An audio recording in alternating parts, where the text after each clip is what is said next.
Hello chess fans, this is Rick from Chess to Impress. I'm sorry that I haven't made a video for a while. I was hit by a bad cold which turned into the flu, which turned into pneumonia, but I have fully recovered and I'm back on Chess to Impress. Thank you. Some of the viewers have sent me messages if I was okay. Well, some asked if I was okay, some just said where are the videos. That's fair enough, and apologies for not having posted a video for a few weeks. This video is about Sergey Karjakin's preparation for the Candidates Tournament, which will be held in March 2018 in Berlin. Karjakin is one of the 8 players. The winner of the Candidates Tournament will challenge Magnus Carlsen at the end of the year in London for the world title. Karjakin won the Candidates Tournament 2 years ago in 2016, and he narrowly lost the match for the world title against Carlsen.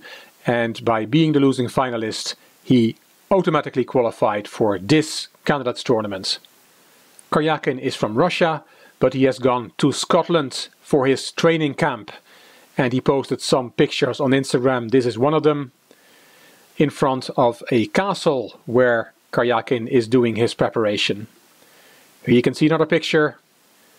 And this one, it looks like a very nice venue, very inspirational as well. Those castle towers look like rooks on the chessboard, and this is also a nice one. Karjakin was not only preparing, he was also watching football, and you can see there next to the laptop is a copy of the magazine 64, the Russian chess magazine, and you see it's not only preparation with the computer, Karjakin also has board and pieces. And then Karjakin posted this position on Instagram, saying that he absolutely loves this position. It's white to move and draw, and Karjakin put in between brackets that it was hard. Yes, of course it must be hard if it's training material of the super grandmaster Sergey Karjakin. Let's have a look at this position. This is the position that Karjakin gave on Instagram. It's white to move and draw. It's important to note that black goes down the board. So this pawn is about to promote on c1. That makes it very difficult for white to draw. How to stop the c-pawn? You only have 2 knights left and the king is far away. How can we make a draw with white? If you want to look for yourself, as I said, it's not easy, it's quite difficult, but it's very, very beautiful, so I hope you stick with it. If you want to look for yourself, put the video on pause, because I'm going into the solution now. The first move, the only move that draws for white, is knight h4 to f3 check. Well, one thing is that black cannot pick up the loose knight, because if he takes on g2, then the solution is quite simple. There is knight e1 check, forking the king and this pawn that's about to promote. Let's look at a variation. King f2, knight takes c2, which actually white is winning this position. King e2, and for example c4 wins, king d3, knight a3, and it's white who wins this game. King c3, king e6, king b3, king d5, king takes, and white wins. So back to the start. After knight f3 check, you cannot pick up the loose knight on g2. That's the first thing you have to see here. If you play king g3, that's an easy draw for white because of knight f4.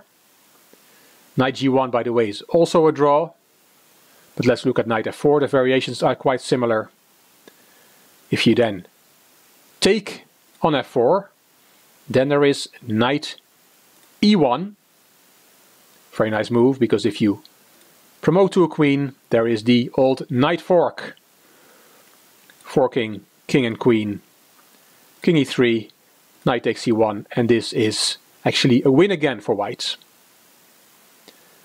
So back to the start again, knight f3 check. We played king g3 and we said knight f4 is a simple draw. We just looked at king takes f4. What about king takes f3? Taking the other knight.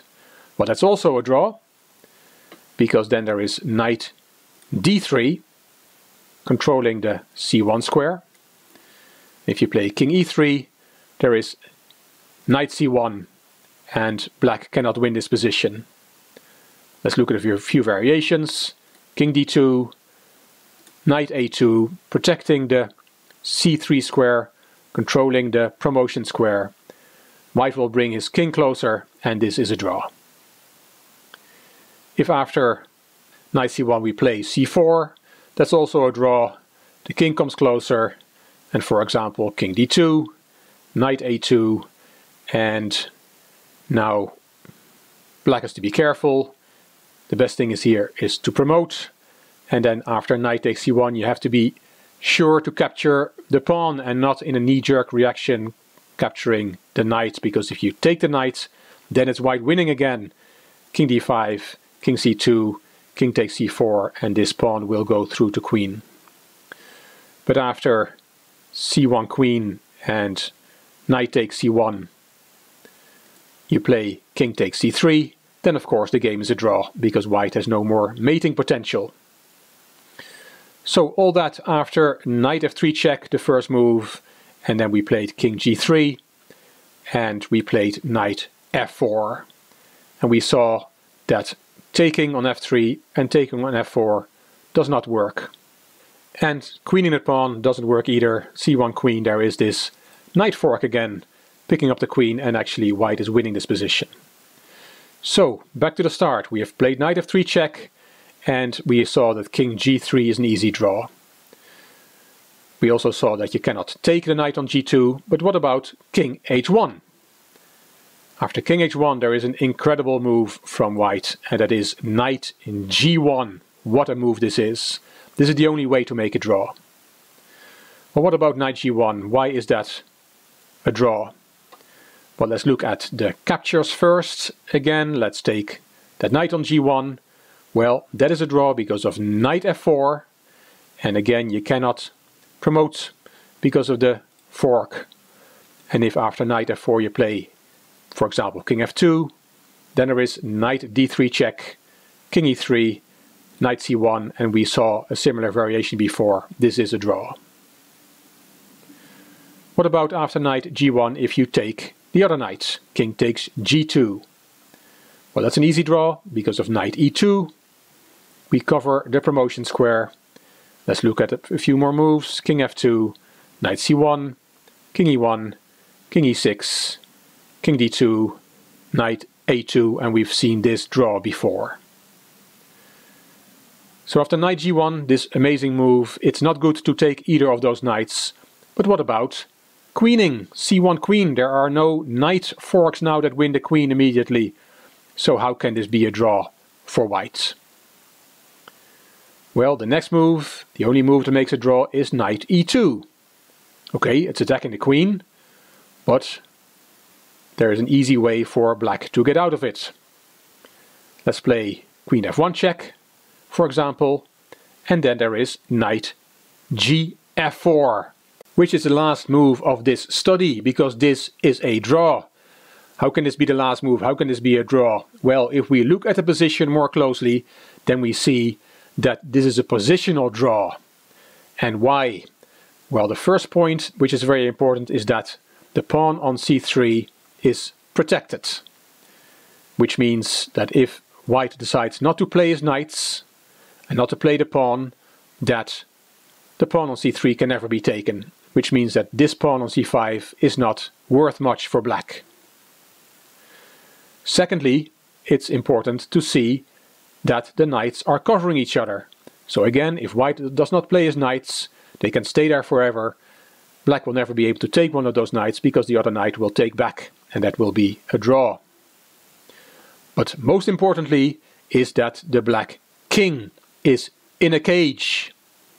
Yes, the king can go to h2, but that's where it stops, because white is covering all the squares around the king. All these squares are protected by the knights, so the king can never escape. The king can never get into the game. And that means this game is a draw. White will never move his knights, he will not move his c3 pawn, he will just play with his king. And yes, black has a queen and he can give a million checks, but he will not be able to checkmate the white king with just the queen. He will need another piece, and the king cannot help, and a pawn on c5 is also useless. It cannot move close to the promotion square, so this game is a draw. Quite amazing. Let's look at the main line one more time. Knight f3 check is the only first move that makes a draw. Then king h1 is the main line, and then knight g1. What an incredible move. Taking the knights don't work here for black, and promoting to a queen seems very logical and seems to win for black. But there is knight e2 attacking the queen. You have to play the queen, and you can play many queen moves, but after any queen move, for example queen f1 check, there is knight gf4, and the c-pawn is protected. The knights are protecting each other, and the black king is locked up in a cage.